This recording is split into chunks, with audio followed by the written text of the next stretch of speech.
Well, sorry for being a couple of minutes late. We had a microphone issue to sort out for Iman, who'll be with us in a bit. But I do have a Joker with me. Good evening, Joker. How are you? Or, Hello. or Time's Up, as you now call yourself because of your channel name and all of that. But you'll always be Joker to me. I know. I always will be in spirit as well. Look, Arkham Asylum. Yes. And that's where some Call of Cthulhu characters may well end up in the not-too-distant future. Oh, if they do a crossover like that, that'd be fucking perfect. That would. That would so be. Well, I don't know if you're aware, but Arkham is the name of the city in Call of Cthulhu. Is it? Yeah.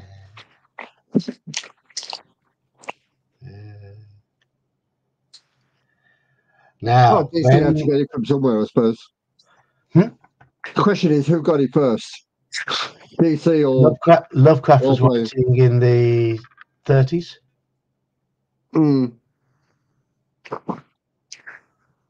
Yeah, DC never really started building themselves till way after that. So yeah, probably. Yeah. So yes, that may well be where it's come from. So who's in chat at the moment? We've got Mr. Baker, we've got Halakar, we've got Gene, we've got From the Hilt. We've got 7 people, so we've got 3 people being quiet. Mr. Baker? Yes. And Halakar listening to VH1 for hair references. No, it's the hair bands. So you're talking your White Snakes and bands like that. Death Leopard. Yeah. Who else classed as a hair band from that era? Slash. Yeah, well, Guns N' Roses are hair metal. I know Slash is known for his big hair. Were they quite as flamboyant as the hair bands? I don't know. Hello, Daniel. How you doing? Right, so we're going to be playing some more Deathtrap Dungeon tonight. Had a good chat on stream on Wednesday. Nice positive stream with lots of Iman's popping in and out, discussing lots of modules. Seemed to go down quite well. Good viewing figures. I've never heard of the Bullet Boys, Halakar, so oh well. What's happening with Iman at the moment? He's in, out. I think he's playing yo-yo with himself. Yeah, his connection's coming in and dropping out and coming in and dropping out. Oh dear. Go to the shed. We know you get a reception there. Yes. Iman will be in the shed in a bit. He has things to attend to at the moment. So, indeed. Chat. Anything you want to talk about before we start? There, not there. There, not there. Here, not here. Where? Don't know. Nowhere. D. Snyder was in Twisted Sister, wasn't he? And they were a hair band. Yeah.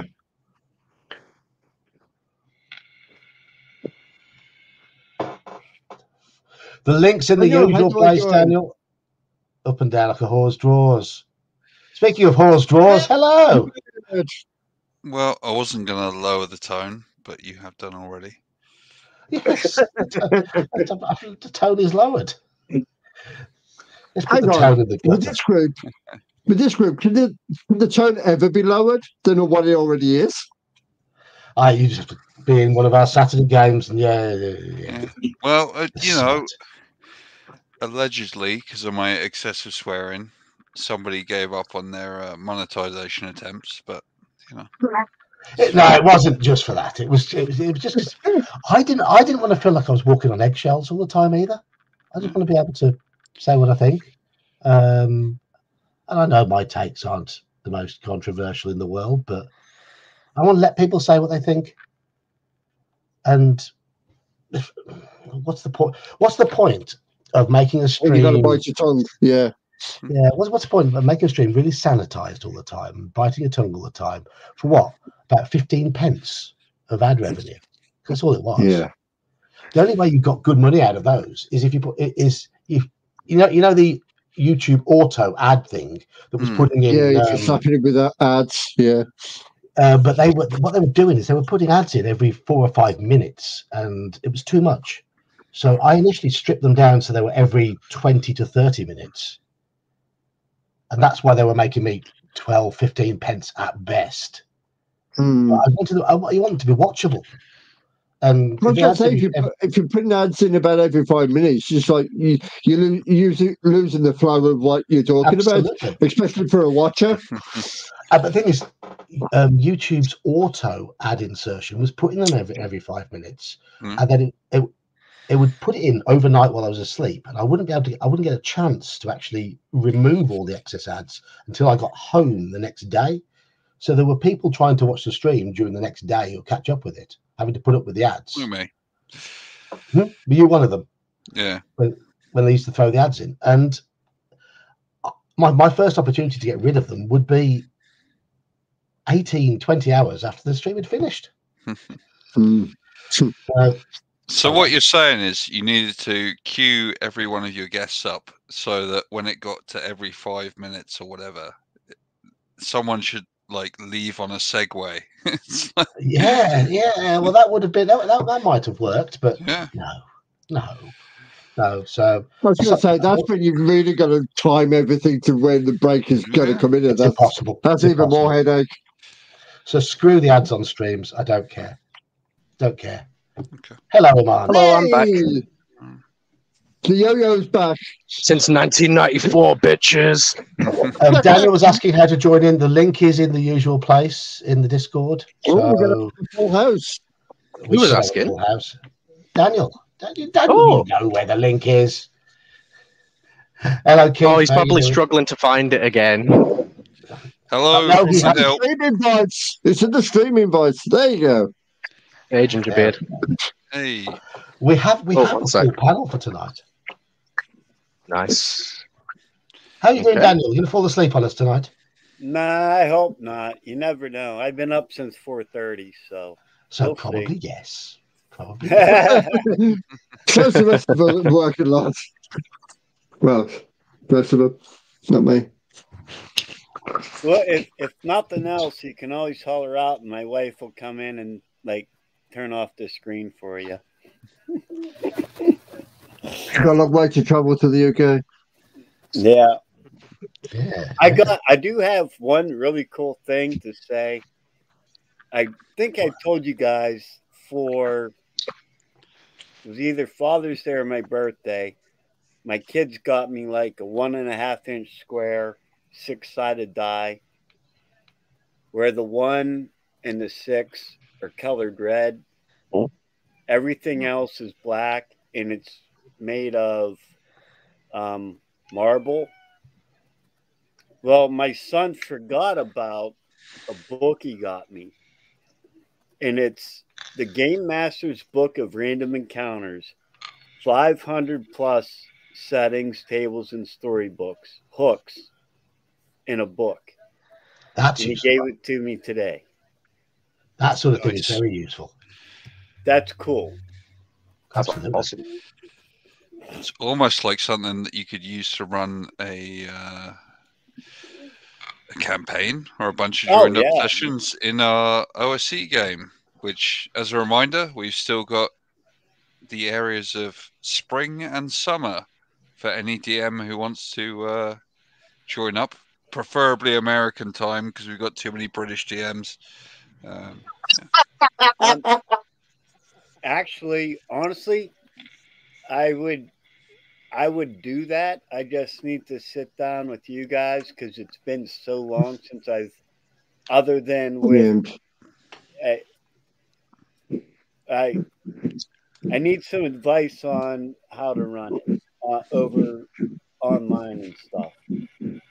But I would do one, but I think I even talked with John about that at one point. Yeah. It's easier than you think. You've just don't sound it to me. I was going to say, if I did one, it'd probably be more of a mystery tour than an actual fighting one. Just yeah, you guys would be like, "What the fuck are you doing?"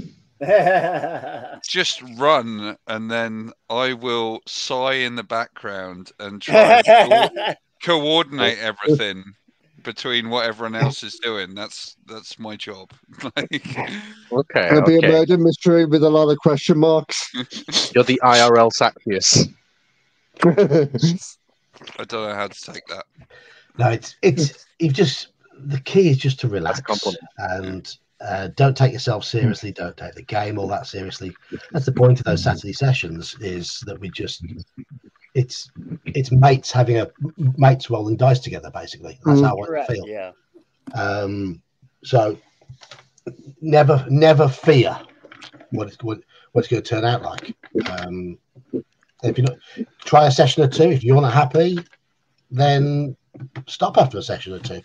That's the way to do it. No one's ever going to think good or bad of you. In fact, we'll think better of everyone for trying. That's the thing. I was thinking if I do it, I would probably do Horror on the Hill. Okay, I've played bits of that already. Only bits of it. Yeah. We died very early. We died when we got to the hill, basically. Yeah. Good luck getting. You'll be glad to know. River. Yeah. You'll be glad to know I've made a bit more progress on my Choose Your Own Adventure book. I started from the end and worked backwards to see how it makes sense to get there. Basically. The Wizard of Lava Peak Mountain, or whatever it was. The Wizard of Flametop Mountain. Yeah, that's the one. Yeah, it's just a placeholder title at the moment. The Wizard of the Man Who Can Smoke Indoors. Oh, this is just a cigarette. I don't. Yeah. Even if it was just a cigarette, it's still impressive that you can smoke in your own property. This is my mum and dad's house. So just in my room, I'm allowed. Yeah. And outside. And in the shed. Well, I paid for that. I should be able to use it however I damn well please, you know. Well, that's true. That is true. I built the damn thing. I put it together with my own 2 hands. The roof was the hardest part, actually.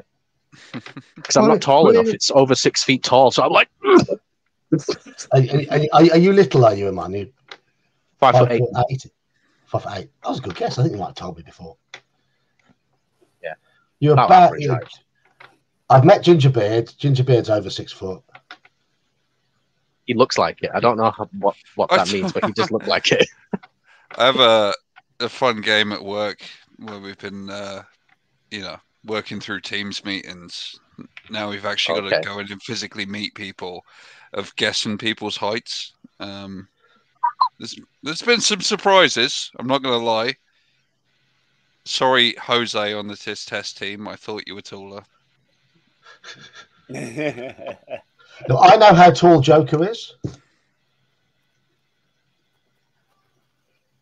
Taller than you? Just a little. Anybody's taller than him. About my height, then, you think? He's a bit taller than you. You're about 5'10", aren't you? You're about 5'9", 5'10", aren't you, Joker? Yeah. Choose your own height adventure. Yes. Yes. Oh, it's what we're here for. Oh, yes. Okay. Oh God, maybe I am the I thought this was Wednesday for us. I was just about to say, yeah. I would love to have reached 5'8", but sadly, I never quite made 5'6". Daniel, you're quite tall. Coming time. I used to be 5'11", almost 6 foot. But age catches up with you and you shrink a little. So now I'm about 5'10". Yeah. Your normal height. Still carrying the shotguns to do it. Like when I was in my late 20s, early 30s, I was 6 foot, 145. Damn, that's really light for your height. Yeah, but I was in shape. I mean, I'm 5'8" and I'm about 155, and that's like on the top end of normal. Yeah, but I also had physical jobs, and I'm not saying you're a lazy slob. Don't get me wrong. Oh, I mean, I am, but I'm not. But I was into swimming when I was in high school, so I was always lean. My body fat's always been really low. That's why my weight never got up. That's a weird one, though, isn't it? Like, obviously, like Olympic divers and stuff and swimmers are cut, but swimming doesn't actually like burn weight. Like no, yeah, I know it's weird. I mean, I was in shape in everything, but I was always tall and lean. I still am. And the funny thing is, every night after work, I would go out, have a cheeseburger, a dozen wings, 2 pitchers, and Bear! Oh God, Bear is here as well. And God knows how many shots. Thanks, Gingerbeard. That was a warm greeting. Wow. Oh, now the night went to hell. Listen, Mister, I could eat a cheeseburger and a pizza. No one likes a fucking braggart, okay? Yeah, no one. But now I'm waiting. Yeah, can we get over this woman heifer? Yeah. No. Apparently, we're here for Gunzer Cool's therapy. Yep. No, we were talking through height wise. That's why I said, "Oh God, Bear is here as well." I was going to say the comments were over the way in. I'm only 6'3", so I'm whatever. Only. Dude, I used to be a bouncer. I worked with guys who were 6'10". Easy. Oh yeah. That was going to be my interjection. Is because, as some of you know, I went to Norway over Christmas, and fuck me. Sorry, demonetization. We went to like a village Christmas party, and I'm 6'3" as well. Yeah, and I was below the average height. Oh yeah, it's crazy. They got that Viking blood. I used to work in Vancouver, and we'd go to we worked the New Year's Eve party in Whistler, and there'd be a lot of Aussies from the Gold Coast. Jesus Christ, I was looking way too many drunk guys straight in the eye. You know what I'm saying? Like, way too many. Those are some big boys. Bear, I have a funny one for you. I used to DJ and actually bounce and doorman and stuff like that. And one of my friends who was a weightlifter and a steroid head, so he had rage issues. And the one night he's being doorman bouncer at the local meat club, and a fight broke out. He picked this guy up and went to throw him out the door, but he forgot that they had 2 sets of double doors. So he had 2 glass double doors, a 5-foot breezeway, and another set of double doors. And he threw the guy through both of them. He turned around, and it was hilarious. And he did this like little pirouette thing where he looked like one of the 50s cartoon girls, put 2 fingers on his lips and said, "Oopsie." Meanwhile, the guy's a bloody mess, and there's 4 broken glass doors. Yeah, hilarious. Steroids for you. Yeah. Right, I'm going to start. We have been reading Deathtrap Dungeon the last couple of streams. Oh, is that a book? Okay, let's go. It's a book. Yes, I have a book. Deathtrap Dorman's Dungeon. Yeah. Put you through multiple plate glass doors. And we're starting from entry 60, which I believe is about halfway into the book.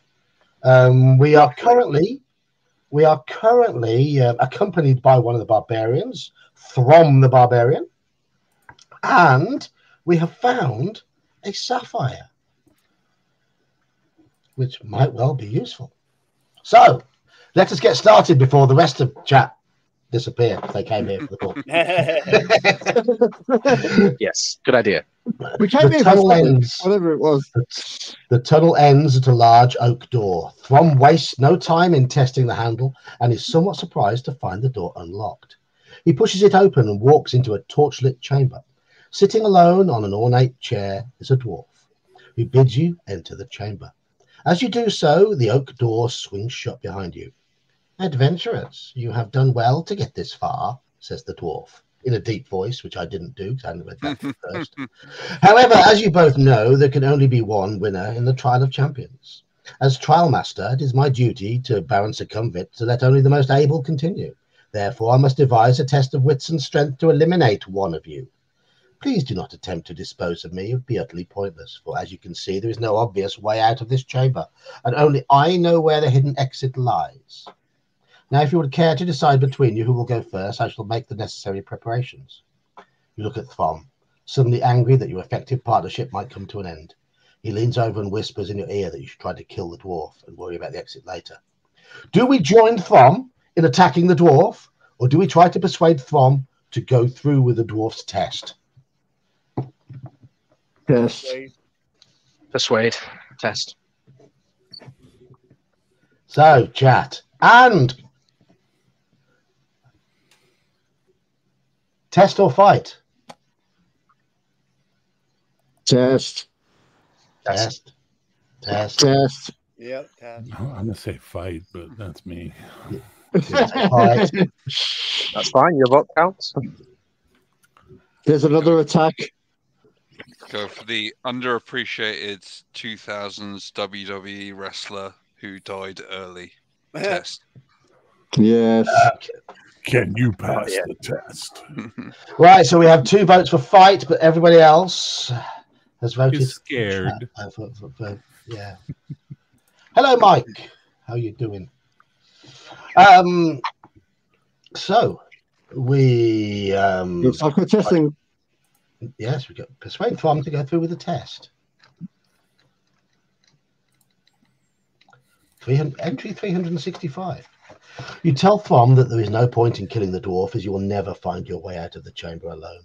You argue that an opportunity of tricking the dwarf might arise later, once you have found the exit from the chamber, so you intend to go through with the dwarf's test. You tell the dwarf that you are ready, and he beckons you to follow him, telling Thom to wait for his return. A secret door opens into in the chamber wall, and you follow the dwarf into a small circular room. He closes the door behind you and hands you 2 bone dice, telling you to throw them onto the floor. You roll a 6 and a 2, a total of 8. The dwarf asks you to roll them again, but this time you must predict whether the total will be the same as, less, or more than 8. Okay, so we've rolled 8. Do we guess it'll be the same? Do we guess that it'll be less, or do we guess that it'll be more? Same, less, or more? Less. I'd say less because it gives us the highest statistical probability of winning. Yep. Oh, sorry. Me thug. Me say more.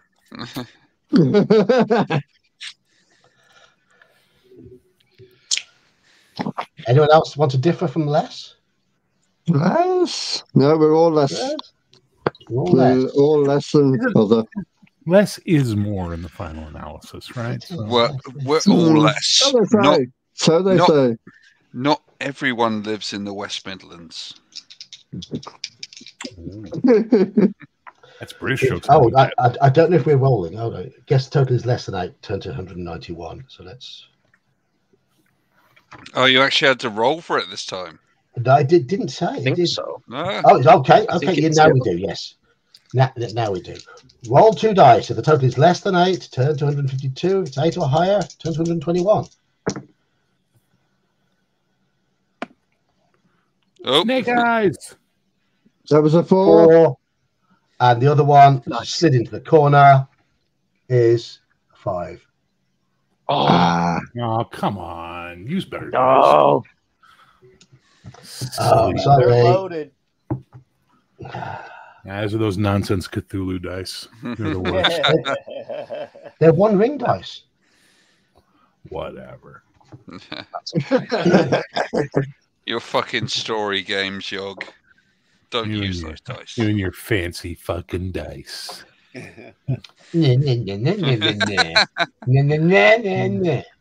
it up. I'll get my revenge on the 17th. Shill for the 17th. I saw a pair of ones too, Halakar. I'm telling you, I saw snake eyes, but the dwarf looks at the dice Not very good at playing the odds, are you? He sneers. I regret you must suffer a penalty before you can continue. From out of his pocket, he produces 2 pills. One is stamped with the letter S. The other is stamped with the letter L. The blue pill or the red pill? He asks you to choose one and swallow it. Do we swallow the pill stamped with the letter S, or do we swallow the other one? S or L? So one pill makes you smaller, and one pill makes you large. Exactly. And the ones that Mother gave you don't do anything at all. So let's ask One Al. turns you into a girl called Shirley. One turns you into a girl called Lorraine. I say we go for S, because that's the cool, fun Alice in Wonderland part, right? When it hits, I say L. Throw it into the tub. So we've got 1 S and 1 L from the panel, 2 L's from chat. Any other votes? L. L. S. D. I pick L. M. I'll go with S. I'm with Bear. If anybody knows that module, Halakar's just showing off his geeky knowledge. Yeah. So, as some people know, I go to Stonehenge every winter solstice, and every year I alternate driving with a friend. One year we drove up, and he did get hold of some LSD and didn't tell me, and spiked me with it. No, he didn't. Yeah. That's bad. You got rude. So bad. The last time I've been at Stonehenge, you were still allowed to go all the way up to the stones. They didn't barricade it off. Oh, no, everyone says that. You can still go up all the way to the stones if you go on solstices or equinoxes. Yeah, but this was when I was like still a teenager, and they didn't put the barriers up because they wanted to protect the stones then. Yeah, but he's telling us about the time his friend MK ultra'd him. So this is that's way more interesting. I mean, what was the dosage?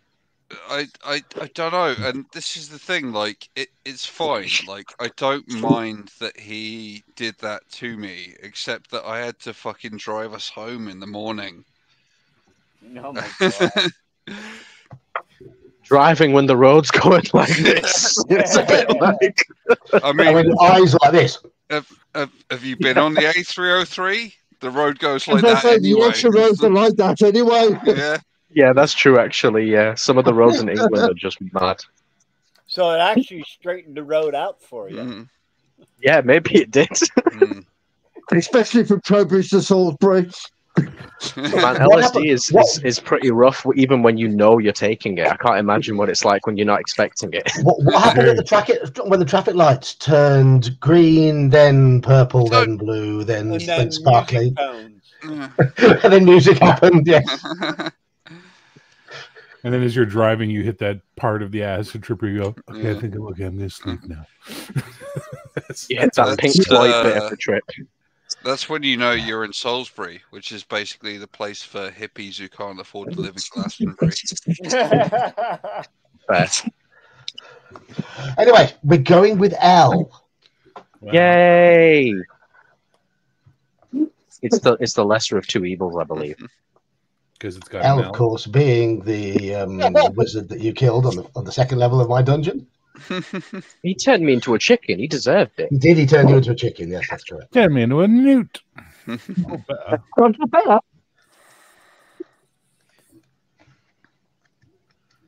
the best things I ever did was give that wand of polymorph only one charge. The pill makes you feel as though the whole world is against you. Lose 2 luck points. The dwarf tells you can now go on to the second stage of the basket of the test of the basket. I'm reading ahead of myself. Second stage of the test. He reaches for a wicker basket, which he informs you contains a snake. He tips up the basket, and the snake drops out onto the floor. It is a cobra, and it rears up into the air ready to strike. Dwarf tells you that he wishes to test your reactions. You must grasp the cobra bare-handed below its head, avoiding its deadly fangs. You crouch down on the floor, tensing yourself for the moment at which to seize it. Roll 2 dice. If the roll is the same as or less than your skill score, turn to whatever number. Here's where I tell you our skill is currently at 13. So we can't lose. We can't lose. I'm going to roll the dice anyway, and I've rolled 7. Congratulations, you are a professional snake grabber. Yes. I've been that since I was 11. Don't we go all? by the bell end.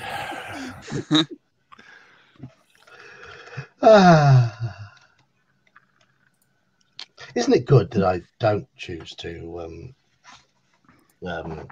monetize these streams? And people can say pretty much what they like as a result. I mean, it wouldn't have been tagged by the conversation about snake grabbing and being it's from only the first 30 age. seconds, eh? It's only like the first 30 seconds, and then after that, you can say whatever you want. Saxish's faux pas was after about an hour and a half. Yeah. Really? Yeah, but that was different. That was Trump. That's a bad word.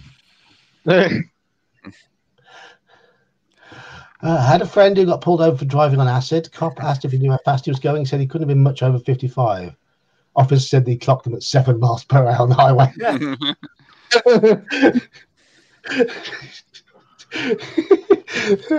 I can believe that. I can really believe that. Because you should email Putin's PR team and ask if he wants an interview about Dungeons and Dragons. Why? Because you're demonetized. You're not going to get Tucker Carlson. Here's a 20-minute spiel about Ukraine. Holy shit. That was amazing. That was absolutely amazing.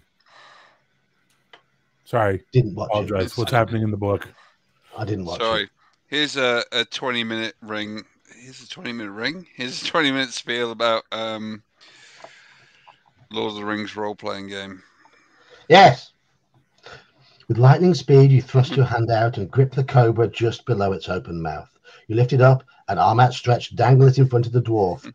He doesn't flinch. It says in his calm, expressionless way, "Please put the cobra back in the basket and prepare for the final part of the test. Follow me."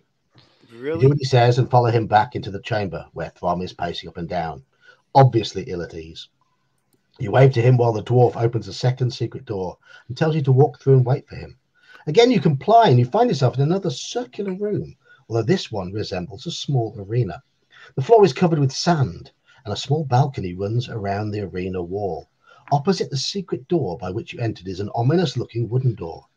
Suddenly, you hear a shout. You look up to see the smiling dwarf standing on the balcony. He throws 2 pieces of paper down to you. On one of them is written the words, "No crop is." On the other, "Ruin moat." In his ever calm voice, he says, "If you rearrange the letters of the words, you will find the names of 2 creatures. You may choose which one to fight in my arena of death." So, do we choose to fight No crop is or Ruin moat? Being that I'm dyslexic, we will be fighting a squirrel. If anyone in chat wants to try and rearrange them to figure out what they are, because if I tell you, it's cheating. Well, do you already know, or are you just autistic, Rain Man? No, both. But I do know. I do remember certain parts of the book. One, I think, would be crocodile. One is less bad than the other. What? Why are you saying crocodile, Daniel? I thought no. There's no D. There's been no D in any of these words. No crop is. I'm guessing is scorpion. Oh, there's a D. Ruined. Correct. Well done. Ruin moat. Yeah. Oh no, it's Ruin moat, not It's ruined. still not a dragon because there's no And T. ruin moat is my wife's vagina. Oh, man. Wow. Demonetized. Demonetized. That would be my first 2 wives. Oh, Jesus, they found each other. Before or after? Ruin moat and No crop is. Rearrange them, chaps. No crop is. That's what I want. Gingerbeard's already done that one. What do you think it is? I don't know. I'm dyslexic. Fuck, I can't do these games. Well, I will say my wife's at work drinks tonight, which is why I could say that without reprisal. Without getting in deep doo-doo. I think it's gonna be poison something. Scorpion. There we go. Scorpion.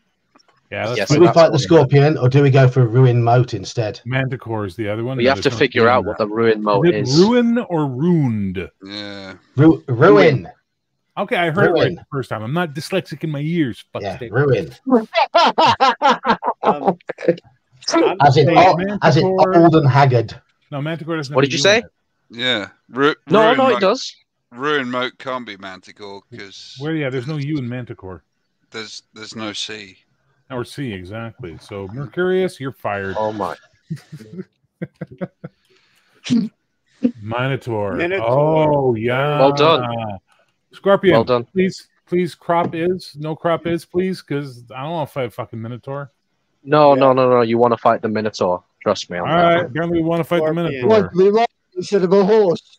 We're going to be if it's a ruined boat, there's an extra ED. Is it a Minotaur? A Down syndrome Minotaur? No, that's just a horse eating us so we can ride it bare chested. Hello. My name's Minnow. How are you? That's That's not my original creation. Thank you, Prince of Nothings, for dealing with trolls on your blog by saying that they'd given birth to a Minotaur. So he made that up. Yeah, he did. It sounds like his sense of humour from my encounters with him in the past. I'm just trying to attribute things where I find them. Yes. Right. So we're going to fight the Minotaur. Good. Yes. Minotaur. No, it's not Min at all. Minotaur. Do you know what? Do you know why fighting the scorpion is bad? Go on then. Why? Okay, epic dad joke coming. Because it'll rock you like a No. Because Dwayne the Rock Johnson and bad CGI? What? Why? No, Bruce.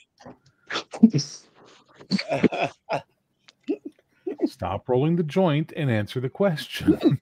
You got to find Tom Cruise. And it's Rose. I love it. It's Rose face. Nah. Close your mouth. That's pretty bad there, man. Pretty bad. It's so bad it broke his internet connection. Yeah. How fucking bad the scorpion is. It will ruin your internet. My family using. Somebody clip that image.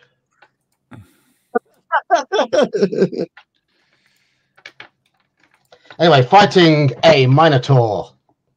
You call at the dwarf that you're ready to fight the Minotaur. The wooden door rises slowly, and you see the fearsome beast, half man, half bull, step into the arena. Steam blows from its nostrils as it works up into a rage, ready to attack. Suddenly, it rushes forward, swinging its double-headed axe. Right, let's fight a Minotaur. This is the bit that's much more interesting for me than you lot. Are they from the island of Minos? Is that where the Minotaur comes from? Because I thought it was Minos. It was Minos. Minos. Talk to a Greek person. Minos. Oh, Minos. Yes, Minos in Greek. So Minotaur. Minotaur. Yeah. Minotaur, fine. Minotaur in English. Pusti Malaka. Minotaur. But definitely not Minotaur. I've always called it a Minotaur. So. Well, you're a bad Englishman, apparently, according to Ye Old Geek. The short I is wrong. It's either my or me. I've never heard it said out loud. I've only read it in books. Don't try and be smart. No one likes that. Jeez. No. I used to read for high school, obviously. You know what I mean? No one reads. And you got to give him allowances for being that far up north with that lingo they use up there. They're all way up there. North? Okay, you guys do these English things that just leave me going, why do you all hate each other so much? Because the world hates you collectively. You should unite. Yeah. These fucking dirty Southerners, let me tell you. Yeah, you Southerner bear. I'm a Southerner? Yeah. I'm from Canada, you fucking... You're more north than us. No, you're not. You're not more north than us. He is. No. Get due west from where we are, you get to Newfoundland. Are you north or south of Guess Newfoundland? what part of Canada I'm from, fuckstick? Are you north or south of Newfoundland? Parallel. Oh, you're the same then. You're the same.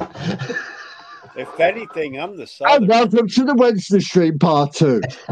We roll the fucking dice, John. Come on. Where's Saxons when we need him, man? Jesus. We've tied on the first round. We've tied on the second round, which is really bad because we've got a 4 skill advantage. The dice hate us at the moment. Oh God, you're just like round. Every pub fight where the guys just get you in a fucking headlock and then we'll just fucking spill through the table and we'll just roll around on the floor. Yeah. And that's even before last orders. That's before last orders. Ginger be here to hear more often. I like you, man. You're fun. Used to be here all the time. Yeah. Used to be here all the time. And then my wife said, you gotta fucking drive me to archery on X days a week. Well, if she's learning how to shoot a bow, do whatever the fuck she says, because you won't hear it coming. Anyway, going, and I'll tell them go. And that'll just be the end. While you lot have been bickering, we've had the fight. We drew the first 2 rounds and then won the next 5 because we had a 4-point skill advantage. So there you go. So we won. We got the mind. Yeah, let's go. Minotaur. You've asked him for a ride. It's definitely not Minotaur, though, isn't it? Well, if it's from Minas Tirith, Minas Tirith, it would be. Yeah. Minas Tirith. Yeah, it'd be a Minas Tor. No? Okay. Well, the bit I most dislike, though, is the pronunciation of A-U-R as R when it should be or. It should be. Minotaur, definitely. Oh. Are we getting into shit people say that annoys the fuck out of us? When you guys say "at," it annoys the fuck out of me. I knew you were going to go there. What's that? Hello, GM Cody. How do you say Minotaur? It will never be twat. It's an English word. The English word for water tells us how W-A-T is pronounced. Always been twat. It's always been twat. Water. I'll have a glass of water, thank you.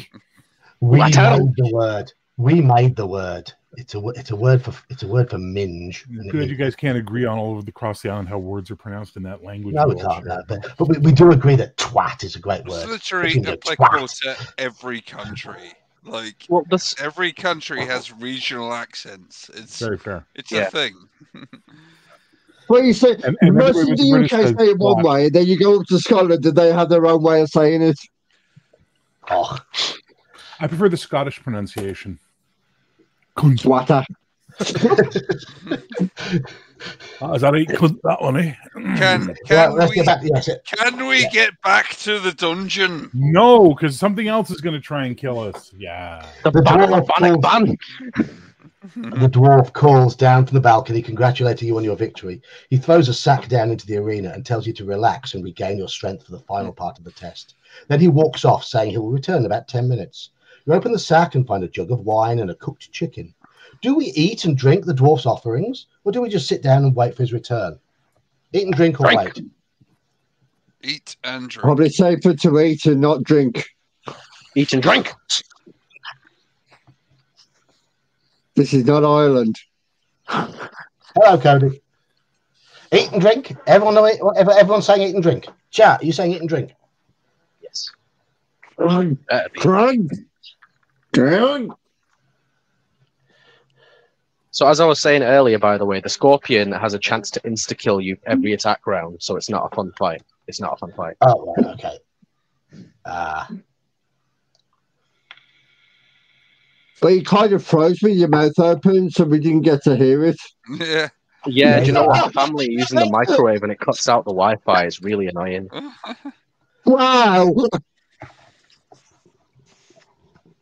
Get somebody on the bike and cycle that electricity up higher. I'm from the north. I'm not from fucking Sabden. Jesus Christ. Things are grim up north. In Sabden, you see people trying to blow out light bulbs to turn the light off. The food and drink are excellent, and you feel much better. Add 2 stamina points. Fully satisfied, you sit down and await the dwarf's return. Turn to 302. We wanted our luck points. Also, back, by the way, chat, if you couldn't figure out what either of those monsters were, you instantly die as well. You instantly die for having dyslexia, Bear. That's how hard this book is. Oh, so it's the 70s. Okay. After about 20 minutes, the dwarf reappears on the balcony. He calls down to you, saying, "Well, I do have an interesting problem on my hands. Prepare to fight your next opponent." The wooden door rises once again, and you are surprised to see a familiar face. It is Throm. His tax returns. He is cut and badly bruised and doesn't seem to recognize you. He's clearly delirious as he staggers forward with his axe raised to attack you. The dwarf laughs and says, "The cobra bit him, but he has the strength of an ox and managed to carry on even though most men would have died. Now you must fight him to decide finally which of you will continue the trial of champions." You shout abuse at the dwarf, protesting against the cruelty of such a contest. He merely laughs, and you have no option but to defend yourself against poor Throm. Here we go. We're going to fight Throm, and Throm's pretty tough. But we've got awesome skills, so we should win it. We should win it. When we roll double 6 on the first round, of course we're going to win it. Nice. So, yeah, nice. I wish I could do these dice on the screen. I should find a way of doing that, shouldn't I? Yeah. Get like a little dice cam and just point it downwards at your desk. Well, I suppose you just got to host like an owlbear thing and roll the dice. Yeah, I could do that. I could do that, couldn't I? But that requires effort, and I'm lazy. And we're battering from the one ring dice have just been on fire. Oh no, hang on, no, I've just cursed us. Just cursed us. Come on, one ring. Yeah, I got 3 double 6s in that fight with the one ring dice. Did you? Did you really? Yes. We don't believe you. Yeah, it's like on my stream on Sunday when I said, "Oh, let's try and do this with no hits," and then I got hit straight after I said it. So, in fact, the dice, both sets of dice rolled high throughout that fight, apart from that one round after I cursed us. Okay, we win.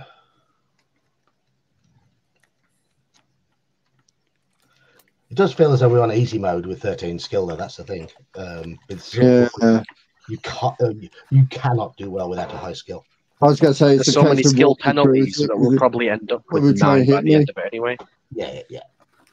Exhausted by your long duel, you fall to your knees as you stare at Throm's still body. A bitter loathing for the dwarf fills your heart. Somehow you will avenge Throm. Engulfed in your hatred, you do not notice the dwarf enter the arena until he is standing right in front of you, a loaded crossbow aimed at your chest. "I know what you're thinking," he says, "but remember that only I know the way out of here. Get up. It's time for you to leave." Once on your feet, the dwarf indicates that you should walk ahead of him. Back in the chamber, he crosses over to the northern wall and pushes against one of its stones. A door-like section of the wall swings out, opening into another crystal-lit tunnel. With his crossbow still aimed at your chest, the dwarf smiles. "Good luck. Do we walk straight into the tunnel, or do we try and punch the dwarf?" Punch him! Can we do both on the way? Punch him, bastard. This feels like one of those trap ones. So it's like you really want to fucking punch the dwarf. Yeah. Who's saying punch him and who's not saying punch him? I'm saying punch him. Beat his little ass. Punch. Loot the body. Knock him out. Falcon. Punch. You trust me to cheat appropriately, John. Yes, thank you. Thank you. I love it that you're so trusting of me. So you want me to buy another? Oh, hello, General Nut. General Nut saying not punch. He's a pacifist. Punch that dirty dwarf. Alakar says not punch. Punch is winning by a mile, though. He made us fight Throm. He deserves it. 1, 2, 3, 4, 5, plus everybody on the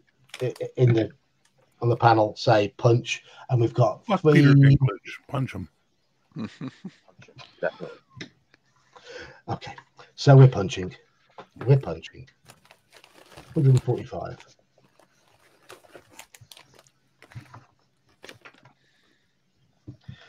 The dwarf is expecting your move. Furthermore, you're not as fast as you should be because of your recent ordeal, so he easily evades your punch, saying, I could kill you now if I wished, but I yearn for hand-to-hand fight.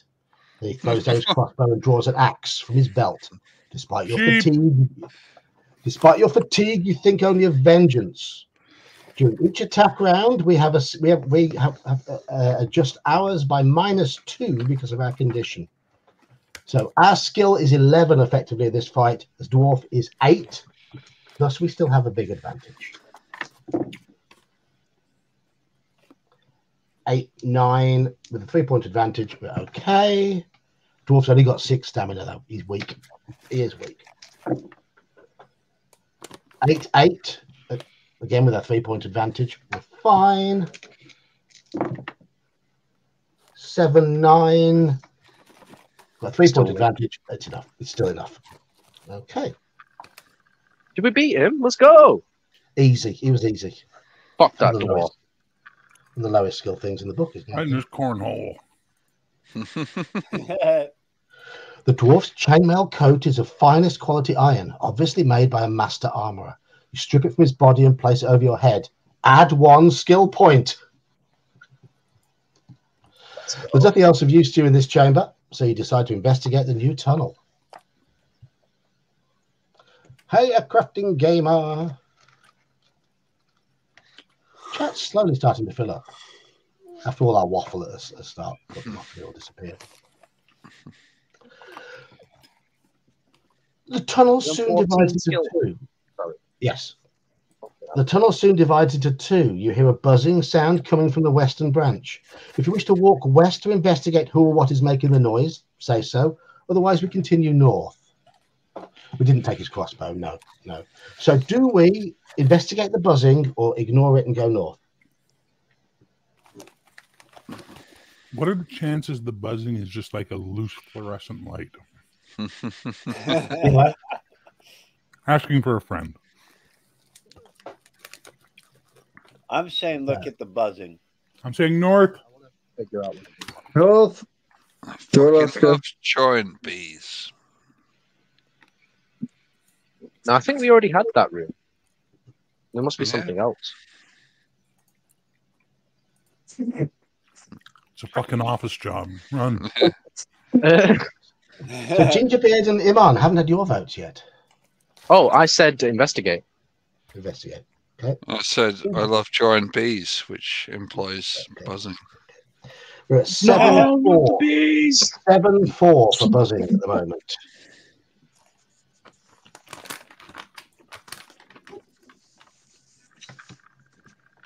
Anyone else?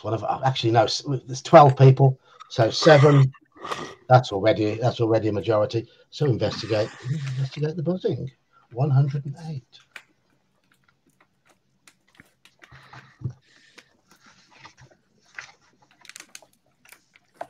There's a large panel of glass in the left-hand wall of the tunnel.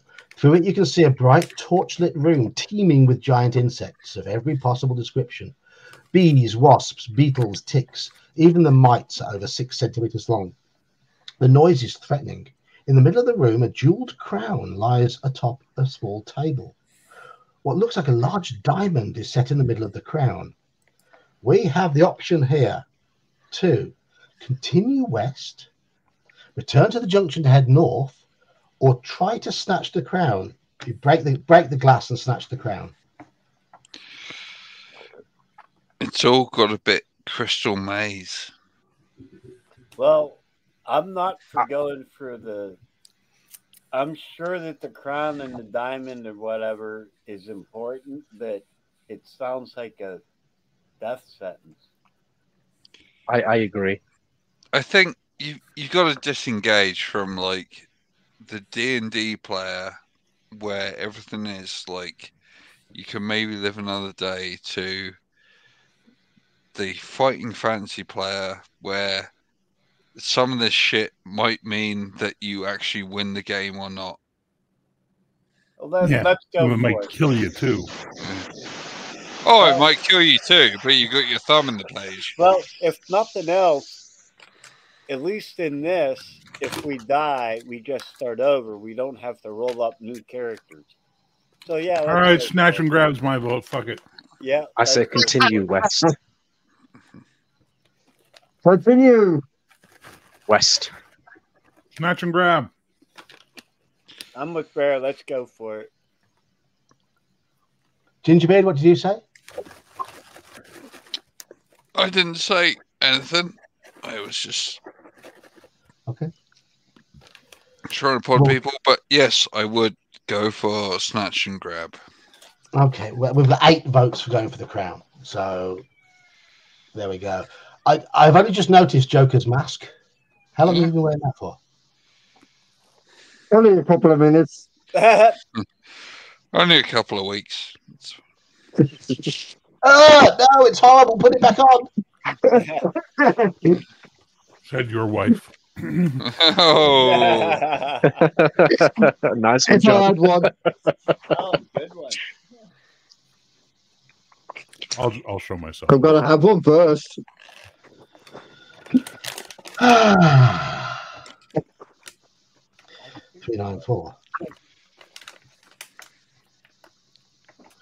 You smash the glass with the hilt of your sword, making a hole big enough to climb through. Immediately, the giant insects start swarming and jumping towards you.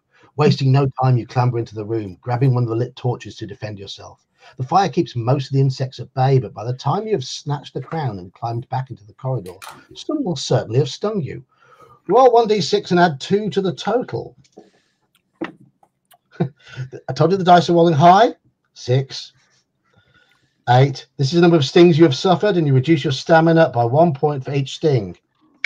Cost us 8 stamina. Out of 21. Oh, fuck that. That was pussy shit. Oh, Walk it off. It's Indiana. We have filled that up. Snakes. They're built it up nicely. The giant insects do not chase you, preferring the bright light of the room they are in. You examine the crown and see with disgust that it is merely painted iron and the diamond is just glass and totally worthless. You throw it on the ground in a rage and wonder which way to go next. Do we head west or do we return to the junction and go north?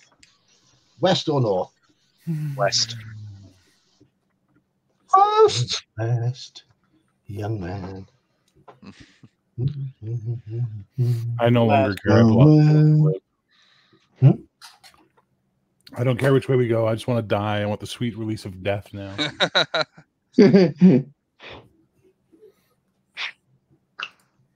Choose your own medically assisted suicide.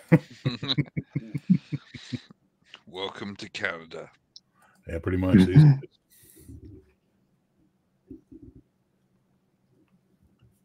Go west, young man. Source of death. OSC.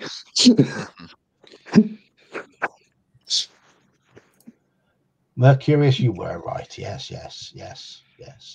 Rub it in. What about not going for the crown? I didn't want to go for the crown either. Oh my God! No one likes the fucking Monday morning quarterback, asshole. I'd be offended, but I don't even know what that means. First of all, my picture is better than your picture. You're being a backseat driver.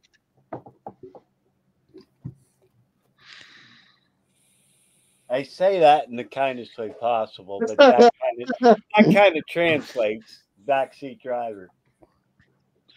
In case you're in the chat and don't know what these pictures mean, this is advertising Bear's streamed game in 8 days' time from now, when you will see myself and Iman and various other esteemed individuals playing in Bear's campaign, Palladium Fantasy.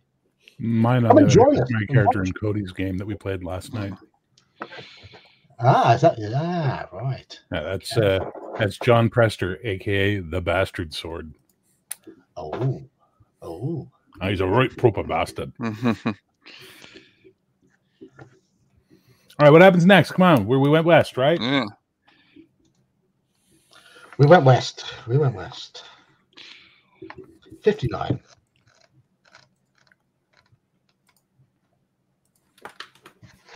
Ahead, in the far distance, you hear the sound of slow footsteps coming towards you. Unsure of who or what might be approaching, you look around for a place to hide and find a large crack in the tunnel wall, which lies in shadow. Do we stand our ground with our sword drawn, or do we hide in the shadows? Hide. Shadows. Oh, my friend. Stand our ground. I'm from Florida. My old friend. What do you say, Bear? I said, I'll be like I'm from Florida. I'll stand my ground. Stand your ground, okay. Go on, Bear, let's go.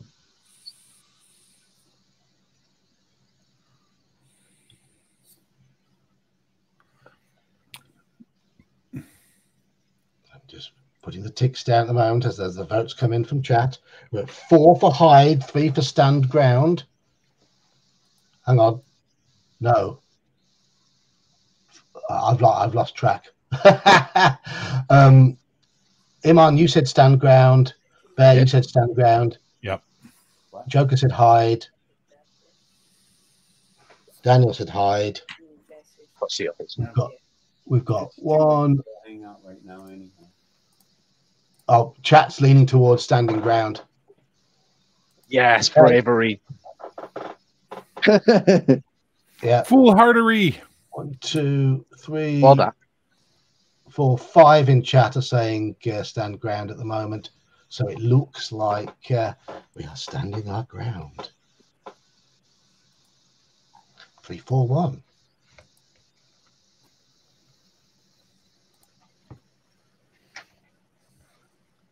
A crippled man with shackled feet shuffles into sight carrying a wooden tray laden with bread and water.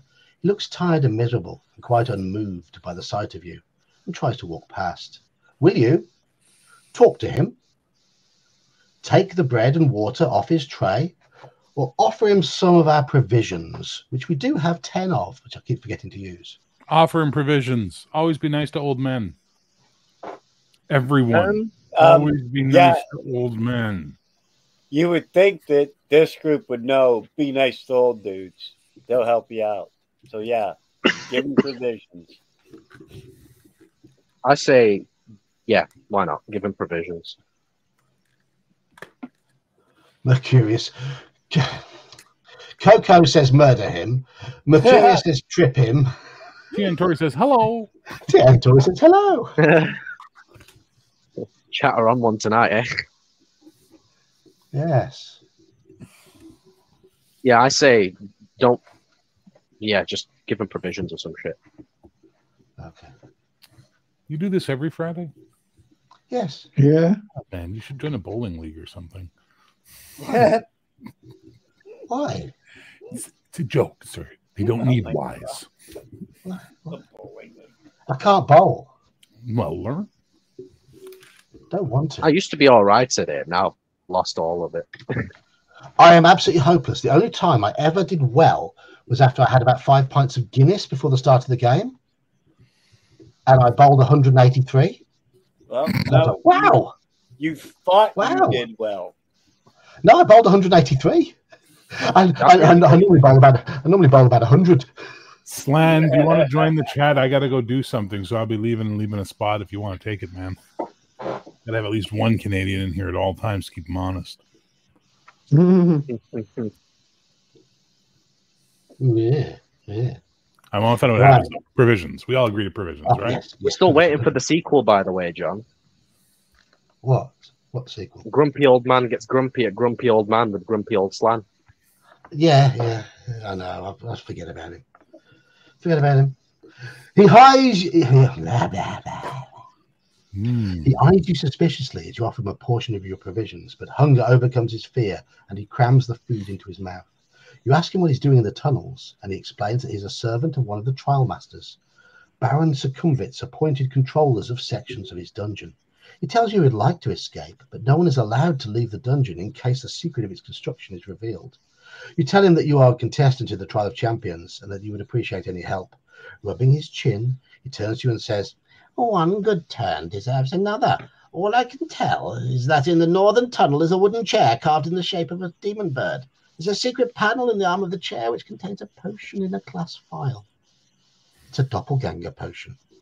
Now I must go about my duties. Good luck. I hope we meet again outside these infernal tunnels." The man then shuffles off and you continue your journey west. Now we attack him. No, nice little man. We punch him until he pukes up our provisions.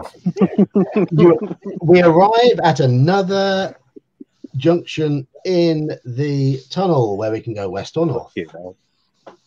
West or north? The guy just said north, so let's go north.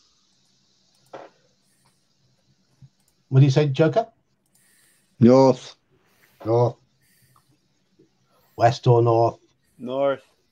North. North. We'll get to Alaska sometime. Bear doesn't care. Bear don't care. Because he's not a Care Bear. I was just about to say. Wow. Hurry up, Care Bear. Hurry up, Slan. Gingerbeard, where'd he go? Got shot with an arrow. He's the one that he always has the shotgun next to him. I don't know. No, that's Daniel Keeney. That's that would be me. To him. Gingerbeard's from the UK. Where would he get a gun from? Do you ask that kind of a question? Chavs on the street. That's where you get it from. I'm sure you never mind where I get my gun from, laddie. Set back in an arched alcove in the tunnel wall, you see an ornate wooden chair carved in the shape of a demon-like bird of prey. Do we sit in the chair or do we just keep going north? Yes, ironically, in the chair. In the chair. Rumpel Slan has arrived. All right. Goodbye, gentlemen. Have a great night and enjoy the chair. See you later. Cheers, Bear. See you, Bear. Very good. Slan, you've got to yes, we're sitting in the comfy chair. All to the comfy chair. Yeah, I'm saying let's take a nap in the chair. See ya. Let's go to the comfy chair. Hey, Slan. Hey. I think we needed to keep the Canadian contingent going in the panel. I do need to look to see whether Toronto is north or south of Birmingham.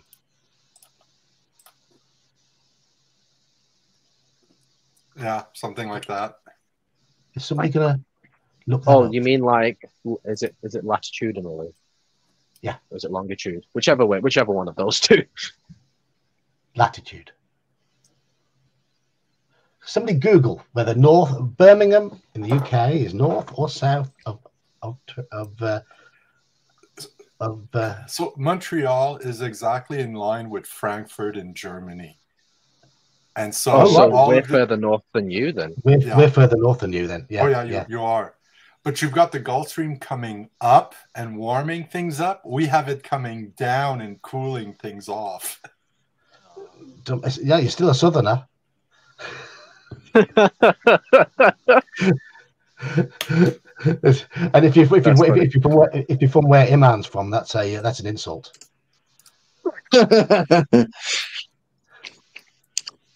I feel like people get more honest as you get more northern. That's why you get to Scotland. They just don't give a fuck. They'll just say whatever they want to you. Absolutely, yeah. I think it's the further you get from London, really, isn't it? Yeah, I think. True. Because you guys need to live where I live. Right? Are we sitting in a chair? So Toronto is to the south of Birmingham. And Montreal is to the south of Birmingham. What? So Bear, if you're still listening, we're more north than you. Right, we're sitting in the chair. A comfy chair. 3, 2. And Iman is in Burnley. Iman is in Burnley. Good old Burnley. Not much good about it though, apart from the fact that I live here. Slightly north of Joker. Only a fraction though. Have you talked to the crippled servant of the trial masters? Yes, we have. We have. Turned to 256.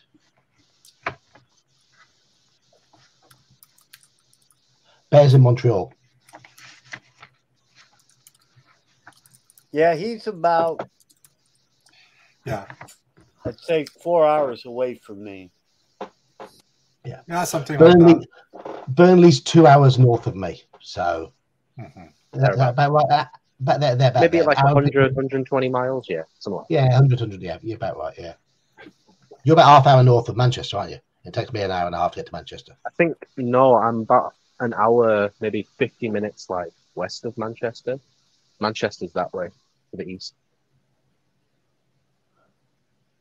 Oh, yeah, the M6 goes up between Manchester and Liverpool, doesn't it? You're further up the That's M6. right, yeah. Yeah, so I'm, like, here, Liverpool's on that side, and Manchester's on the other side. Yeah. Actually, I think Manchester might be a bit south. Leeds is actually east. I don't know. I need to check the map. I'm shit at geography. Manchester's very, very, very slim to between west and north.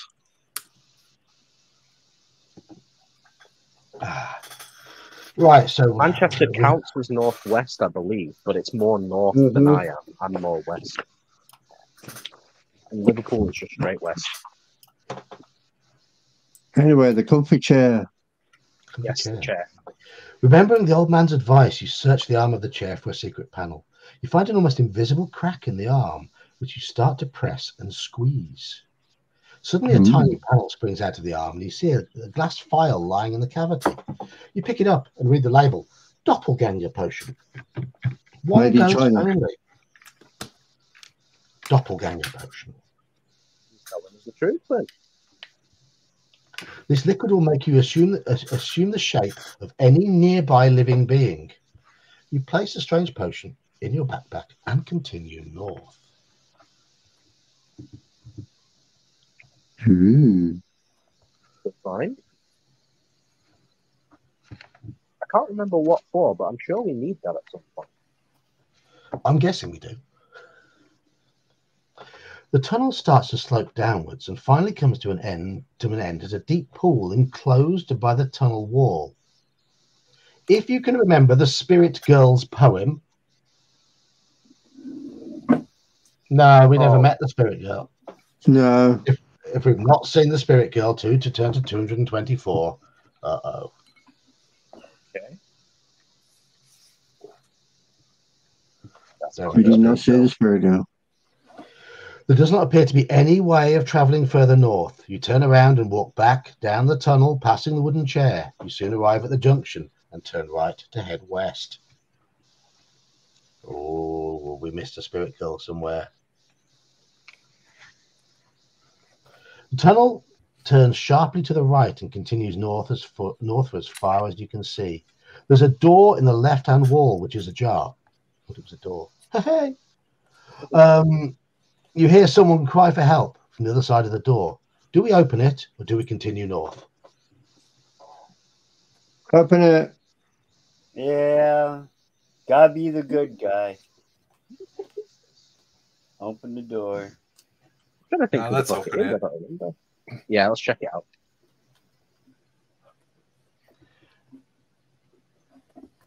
So far, all the votes are for open.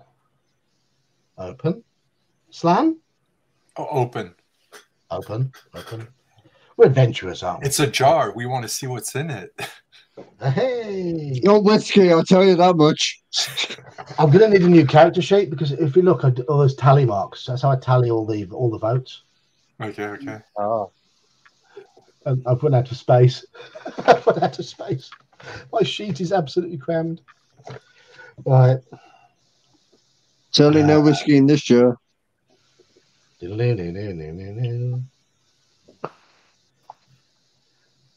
Okay. Open it. Turn to 200.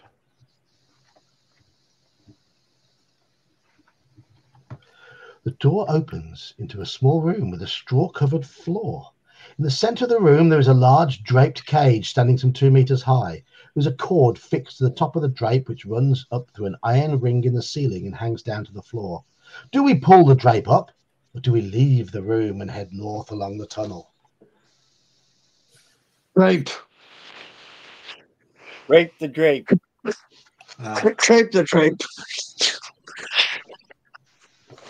Lee. Carefully drape.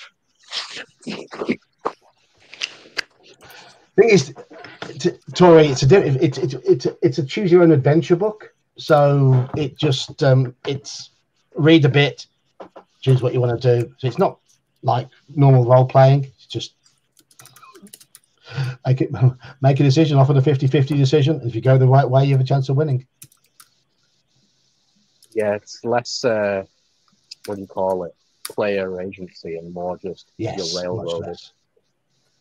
So is everybody? Are all four of you reckoning? I should leave. I don't want to fucking pull that drape. You want to leave? I have the drape. I want to channel my inner Toto. Matches the drapes. We want to abuse the drapes.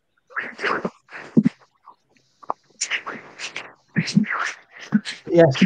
If you've not seen these before, Tori, there are lots of them. I've got all those ones and a load more on the shelf. I've got some too. You've got some too.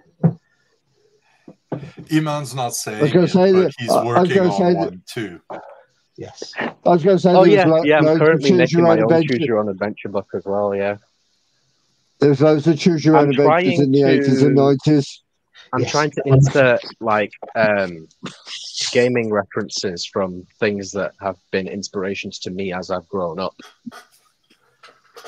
So I'm trying to, like, I don't know how to explain it, but, like, you know, like little mechanics from games, I'm going to try and implement like one mechanic from each thing into my book, see how it works. The thing is, unless we're your age, we won't recognise them, will we? That's the thing. No, probably not. There'll be a lot of references in there to characters, and you'll just be like, I don't get it.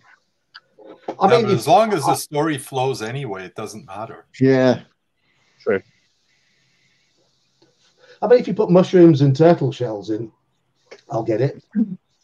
Well, how about... No, I'm trying not to make it too obvious. What about a circle going waka waka waka waka waka waka eating like a pig? No Pac-Man. No, I was thinking, but no. Okay. Although maybe I guess I could. I've tried to basically take one character from each of my beloved gaming franchises and put them into the book with a purpose. Yeah. Anyway, so we haven't got many votes. So come on, chat. Do we have a peek under this drape, or do we leave this room? Now we look. What's your choice? I don't want to look. We're 4 votes for opening the drape, 2 votes for in the room. Open the drape and see who's having a shower next door. Whoever else is voting to leave is a smart person. I think. So come on, chat. Wakey. Get. Now they all pulled the guns are cool and fell asleep. Yeah, they did. Yeah. Yes. They heard me talking about my book and just went. Halakar wants to know if anyone's finished the original Fallout. Best go to Iman and Joker for that. Fallout, what, as in 1? No, I've never played Fallout 1. I played Fallout 3, Fallout New Vegas, and Fallout 4. I was going to say the PC originals, the first 2, I've never played them, but they're very over the top. A bit like the games the 80s games you play, John, that are the overhead and small character ones. But yeah, my first Fallout the same as in mine, about 3. Fallout 3, Las Vegas. I've never played any Fallout games. Vegas, Mr. Baker says he has finished Fallout 1. Oh, okay. Mr. Baker says he's finished Fallout 1. Nice. Okay, pull the drape up. 3, 2, 1. Oh! I thought that was a countdown for pulling the drape then.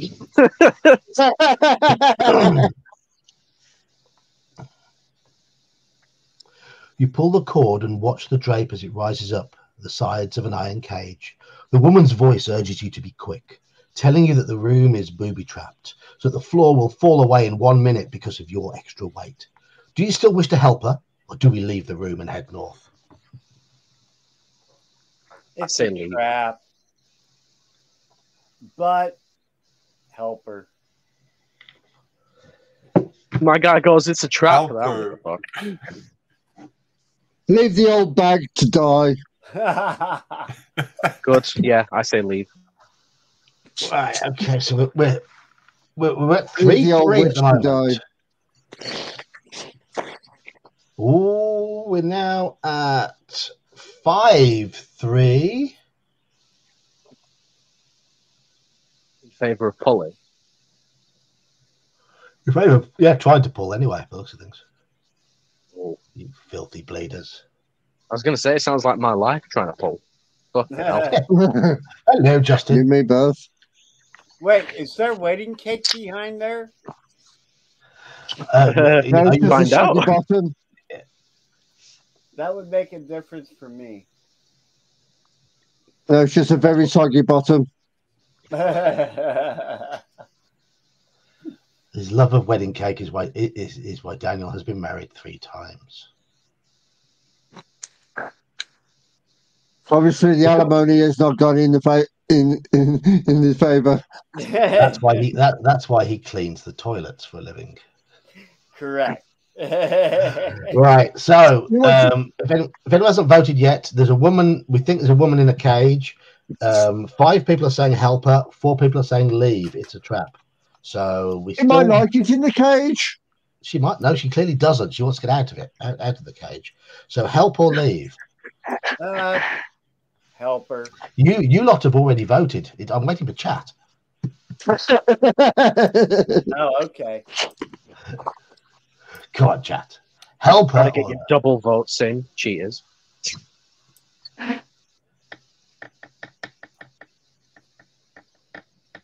We're at 6-4 now. I think that's as far as we're going to go. So, unless I see anything else suddenly appear. Oh, you're going to love this, John. Is this death? No. The drape rises to the top of the cage, and there, to your horror, you see the face of an aged woman whose hair is a mass of seething snakes. Of course it is. I was figuring. It's the dreaded Medusa. Test your luck. What's our luck? Was it? I think it was 8. Seems we lost 9 points, right? Our luck is 9. We need to roll 9 or lower to succeed. Oh. 9. Oh, Just scraped it. Lucky. Yeah. I can't remember what to do there, though. We had more luck than they did in Land of the Giants. Recognizing we the snake survived. head of the Medusa, you close your eyes to avoid her deadly stare that would turn you to stone. If you wish to enter her cage with your eyes closed to dispose of her with your sword, say so. Or do we retreat? Fight her. Try not to walk into the wall. Yeah, basically. I'm going to get you. Fight her. I'm going to walk forward with my eyes closed, not looking at her. Ow! That was the wall. I say fuck off. Retreat. Yeah. Elbows and assholes. Okay. Well, if you're going to be knees deep, you might as well go elbows first. So, Joker and Slan, what are you saying? Fight or run? Run. Run. Keep on running. Joker? Keep on running.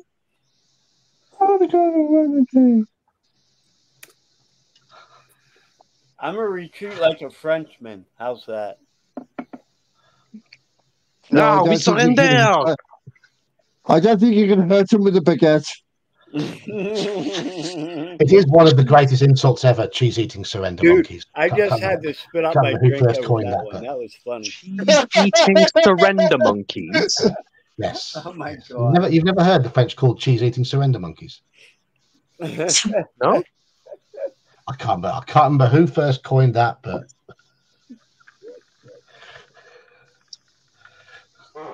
Interesting. we're at 5-2 for running away at the moment.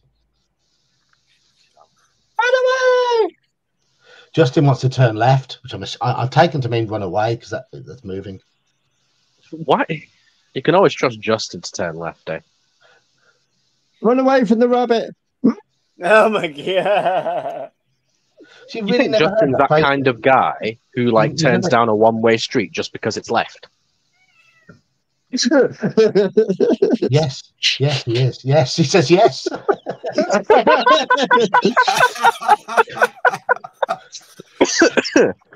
Legend, mate, legend.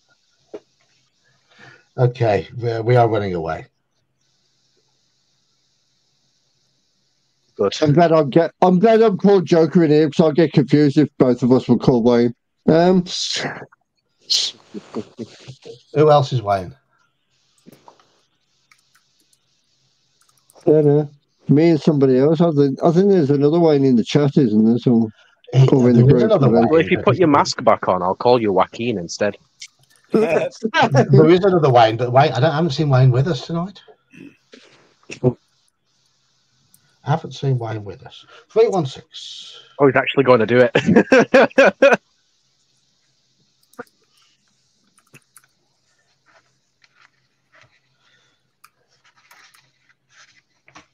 Okay.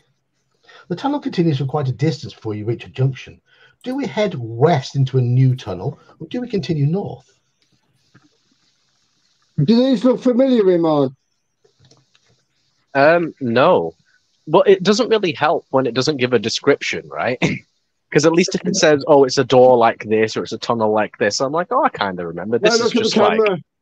No, he's showing you on the camera. Oh. I can't. Hang on. Oh. Oh, they shit. Joker's shoes? He's got like 3 or 4 different full cosplay outfits of Joker, don't you?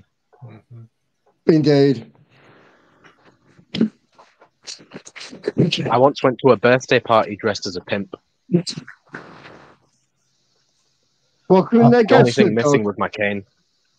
I went to a fancy dress party dressed as a hobbit and got told off for going as myself. That's about Nice. right. That's funny. I don't know. There's a picture of me up here. The problem is self-deprecation. He was probably too short to be a hobbit. Welcome to my life. Cheers, Daniel. Right. I don't know. Hello, Johnny Carvery. Do we go north or do we go west? We haven't decided yet. No one's voted. Let's keep going. Is he related to Mr. Toby Carvery? West. Let's go north. Right. I didn't hear what Slan said. North. North. Okay. So we've got 2 north and 1 west. Iman, what did you say? I don't know. I guess north. Yes, north. Chat haven't decided to. North or west, chat? Go north, young man, yes. I was saying, is Johnny Carvery, who's joined the chat, a relation to Toby Carvery? I heard that. That will go over the heads of anyone who's not in Britain. Who's not British, yeah. Yeah. It's a restaurant chain. It's we ran away, Halakar. You've been saying north for the last hour. Okay.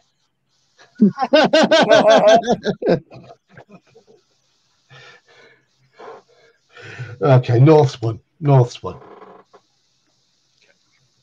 Sorry, Justin. We're going north. 241.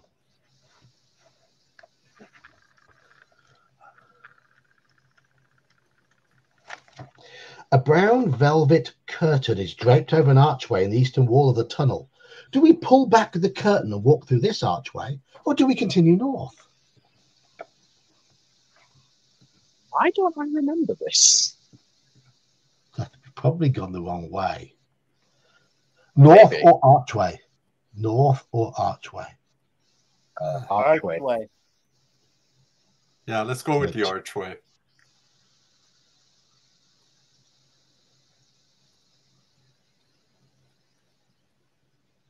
Archway's winning. Only Mr. Baker reckons north. Archway's destroying north in this one. Big win. This is a big win for Archway. Okay.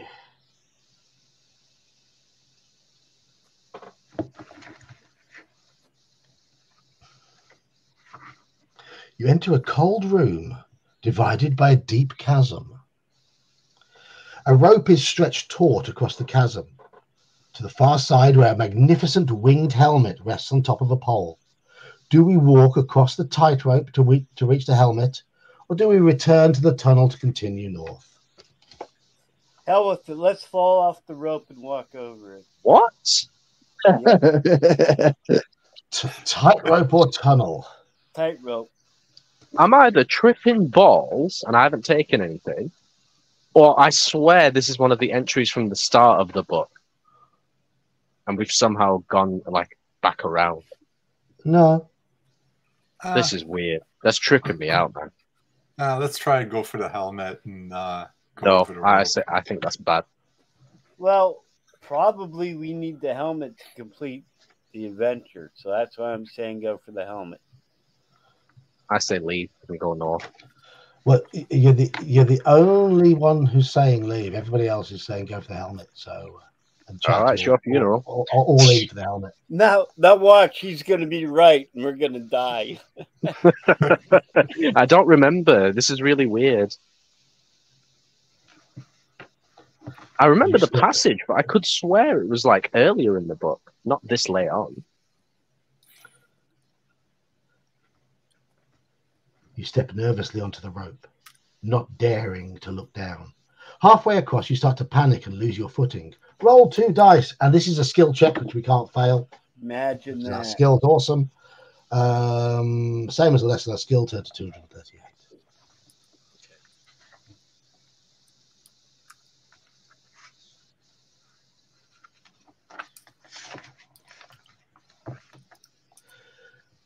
As you fall, you manage to grab the rope with your hands. Slowly, you haul yourself over to the far side and scramble up onto the floor. You lift the helmet off the pole and put it on your head. It's been made by a highly skilled ironsmith. Add a skill point. Oh, okay. Not wishing to risk walking back across the tightrope, you decide to crawl along it. Safely back on firm ground, you step through the archway and head north in the tunnel. There we go. All right. It was worth it. Worth it. Okay, you guys are right. That's weird. The tunnel continues north a long way before turning sharp right. Around the corner, you come to a dead end. Only the mouth of a wooden chute in the wall offers any further hope of progress. You decide to take a chance and climb into the chute. You slide gently down and emerge into a room, landing on your back. Oh. Oh, what? Oh, what? Nothing.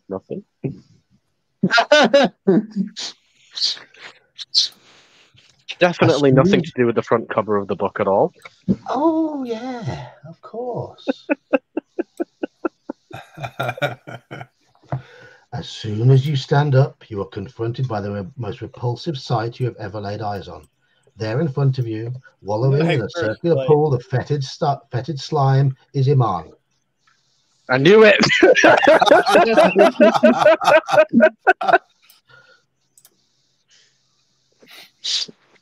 There in front of you, wallowing in a circular pool of fetid slime, is a bulbous creature too horrible to be believed.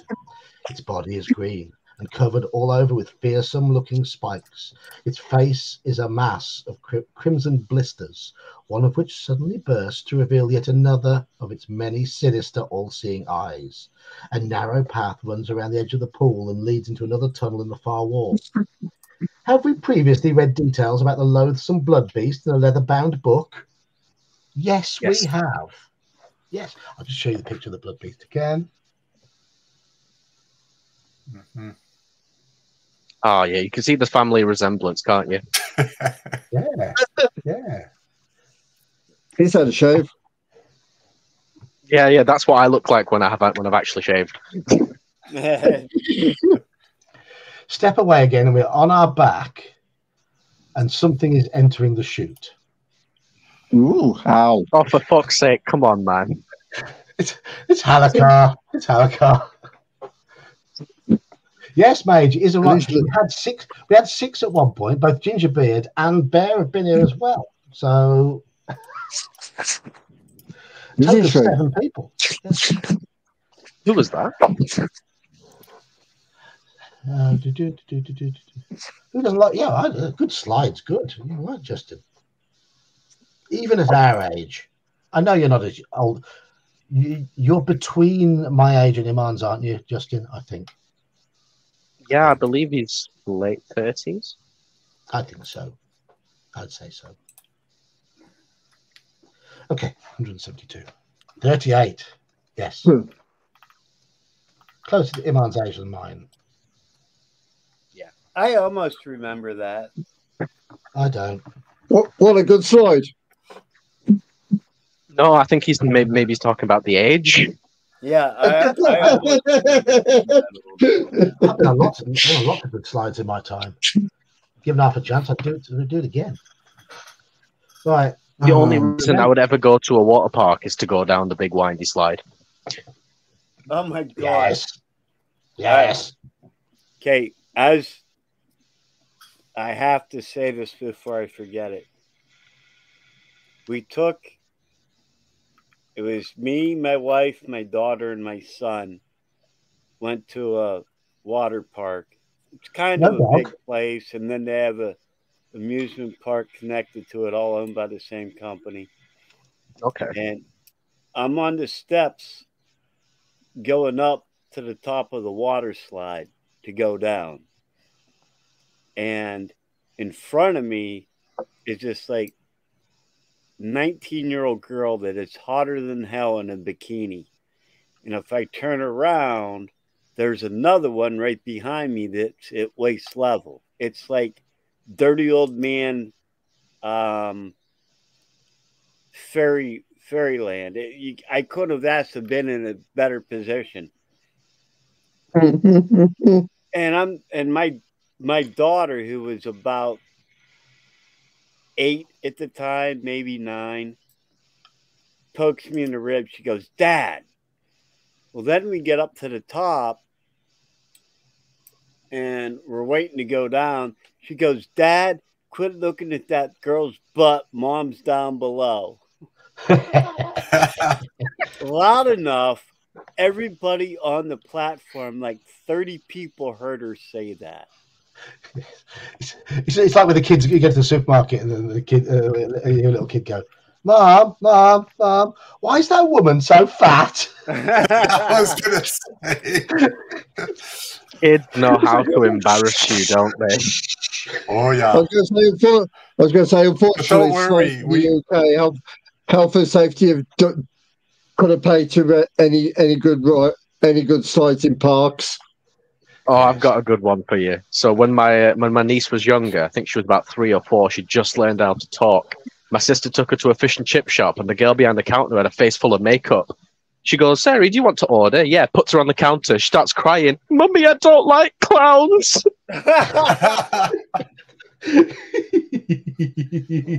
You know? That's funny. Fucking kids, man. Yeah. Oh, well, that's just great.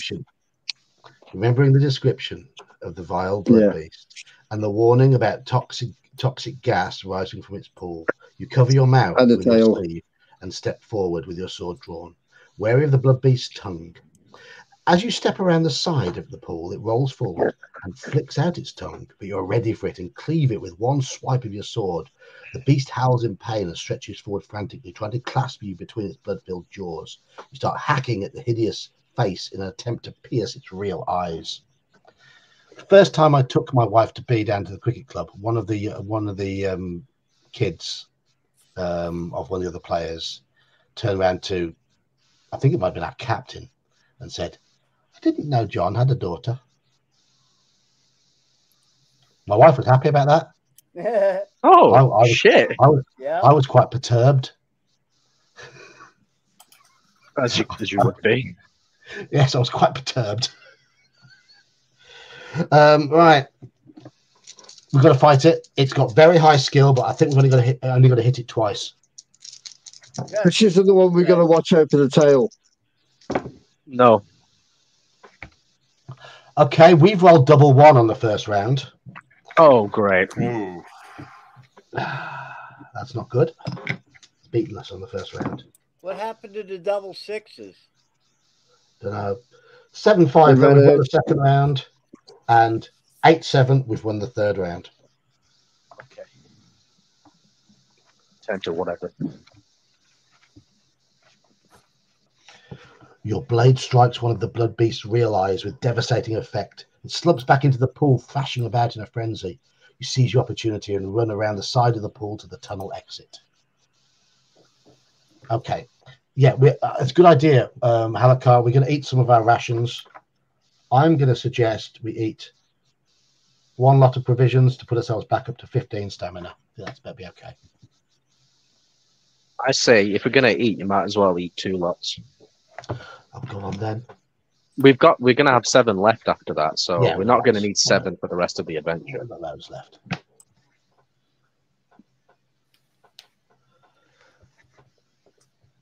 Well, the blood beast went well. Yes.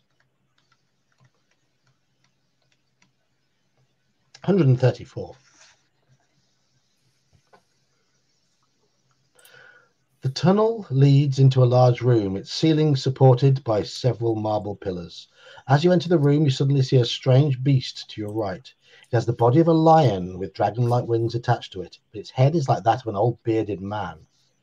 If you have read the poem written on the skeleton warrior's parchment... Yes. We did, didn't we? Because that's what we face. Because I remember Daniel saying, yeah, that's about what I expected to happen. Yeah, correct. Yep. It's the Manticore. This is the thing you were talking about, Joker. Yeah. You know what a Manticore is, Joker? Mm-hmm.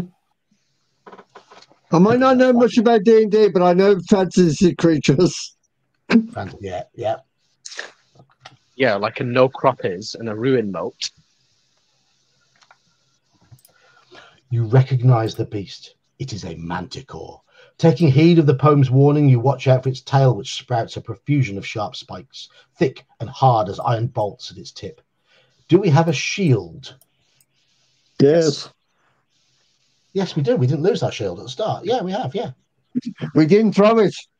No, the weird thing about this is that it doesn't actually say we have a shield in our equipment, but it is implied twice in the adventure. Yes, yes. You raise your shield in front of you just in time to protect yourself from a volley of spikes released from the manticore's tail and aimed straight at your heart. They sink into your shield and you remain unharmed. Swiftly, you draw your sword and advance on the manticore. Another high skill monster. But we are more skillful than it. Eddie. 10-7. Good one. 10-10. We still win with that. We rolled 10 with our dice multiple times here. Oh, 4-9. That's not good. We lose there.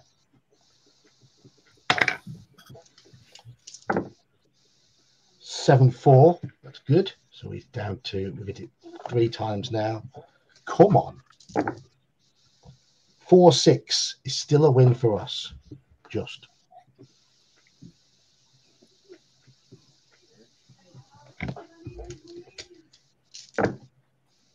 Eight 6 is a win for us. 3-3. There we go. I thought when we rolled 3 there, that'd be bad, but he rolled a 3 as well. 3-6-4. Fickle dice. All dead. As you are wiping the manticore's blood from your sword, you are surprised to see a small man with a large nose suddenly jump out from behind one of the marble pillars. He is dressed in a tight-fitting green tunic and looks quite harmless, although you are wary of the way he is holding an opaque glass ball with a shimmering green light. "Greetings," he says cheerfully. My name is Ickbut the Gnome, and I am the trial master for your final test. Needless to say, my magical powers are great, so you should not try to attack me. You may have learned during your quest that gems play an essential part in the Trial of Champions. The iron door in front of you is the victory exit. There is only one way of opening it. 3 gems have to be put into the lock mechanism in particular order for the door to open. Each gem radiates a unique energy which will trigger the mechanism. If you do it correctly, that is. I will help you to a degree, but first we need the correct gems. Have you an emerald? I think we have sapphire and the diamond. We have a sapphire and a fake diamond. That's it. We've lost. If you do not possess an emerald, turn to 3. And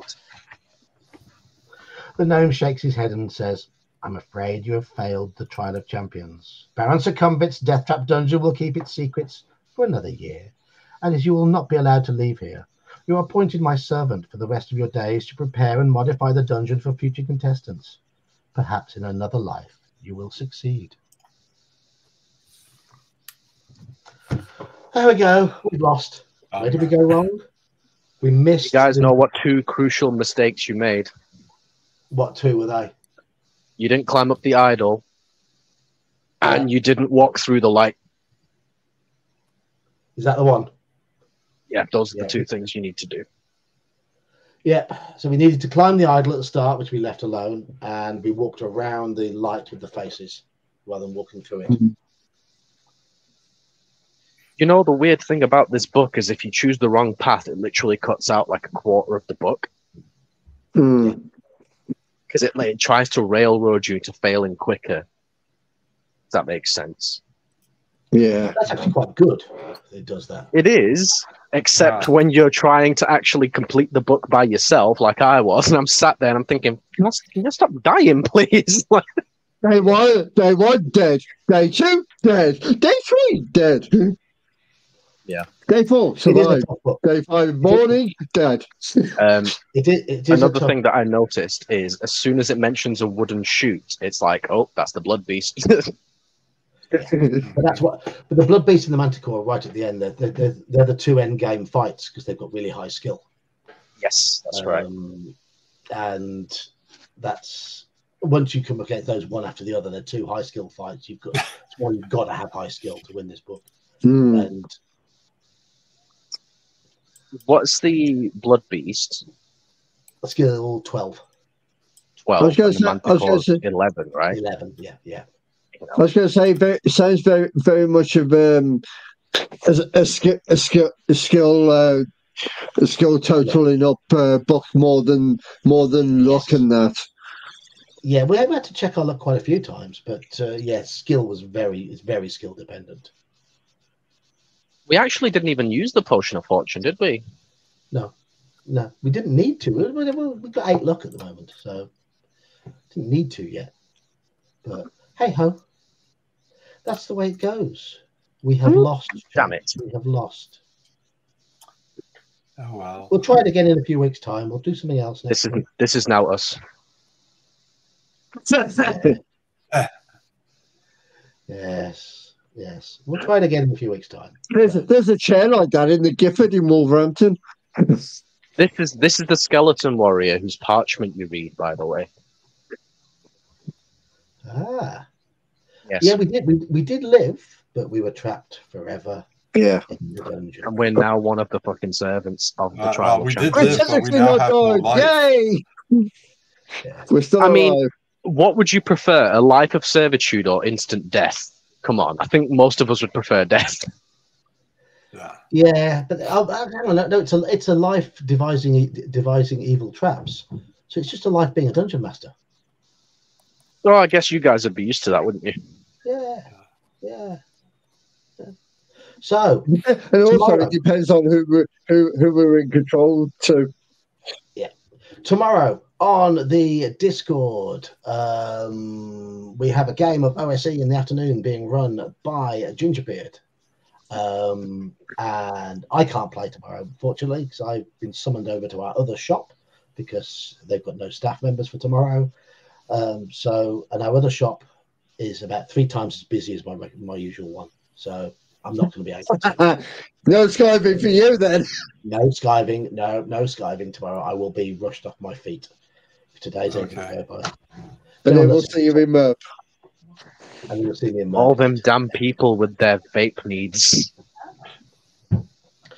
Mage, we'll find out. We'll play Trial of Champions next week. So. Is that what we're doing? What? Even though we didn't finish this one? Yeah. We'll play Trial of Champions next week. Okay.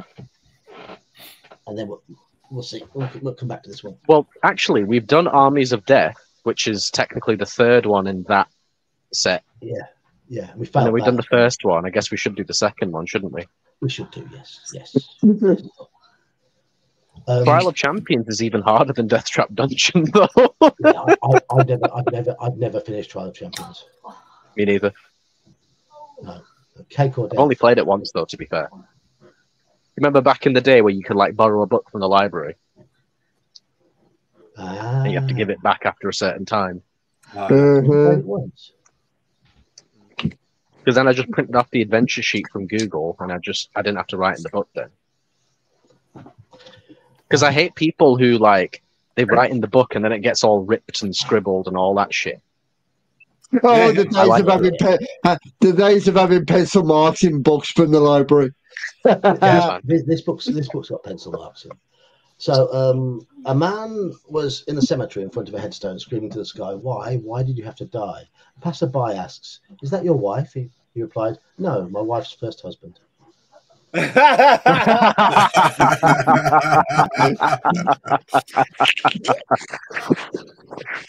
a good one. Daniel's I'm stealing that. I can identify with that. I miss my ex, but my aim is improving.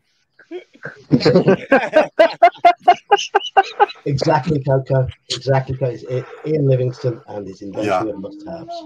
Indeed. I even said that when we started this adventure. I said, guys, we're going to have to explore everything because we need to grab every item possible. Just in case we need it. I'm going to try and make my book less Ian Livingstone-y. Well, I don't want it to be a book where you have to have all these freaking, what do you call them? Shopping lists? No. There's a thing that you call it. It's not a gimmick. It's a whatever. There's a word for things that you need to have. A man walks into a wizard's parlor and asks, can you remove a curse an evil priest has put on me? The wizard asks, what are the words of your curse? The man says, I pronounce you man and wife. There's one. No, Mage. Don't go into the church. And the husband asks the wife, why are you saying that? She says, because I'm watching our wedding video. What? A wife's watched, a man walks into the living room and his wife is screaming, no, don't go into the church. I missed the first line. It would have made more sense if you said his wife was a blonde. There's that too. Actually, my first wife was. Thing is, I think you might have been a bit muted for the first line, so I missed the first line of the joke. I didn't know the context. Anyway. I was going to say, in the late 80s and early 90s, there were a lot of choose your own adventure books. Yes, there were. Yeah. Yes. Very popular. Lots of series. So, a blonde girl walks into an electronics store and she says, can I buy this TV, please? And he says, sorry, we don't serve blondes. She walks out, comes back with a brown wig. Can I buy this TV, please? Sorry, we don't serve blondes. Goes out, comes back with a black wig. Can I buy this TV, please? Sorry, we don't serve blonde. She rips off the wig how do you know I'm blonde? He goes, it's not a TV, it's a microwave. Oh my God. Right, on that note, we have finished the book, and I'm going to call this stream to a close. Fresh next week. Yeah. So tomorrow, if you want to play some games on the Discord, Gingerbeard is running his OSC campaign, and I'm running Merp in the evening. Otherwise, I guess I'll see you all next week. I'll see you in Merp, John. Have a good night. Thank you. Have a good night, all. Thank you all for joining me. Thank you for joining me. Thank you for joining us in chat. And thank you everybody who popped in tonight. Cheers all. See you guys. All right.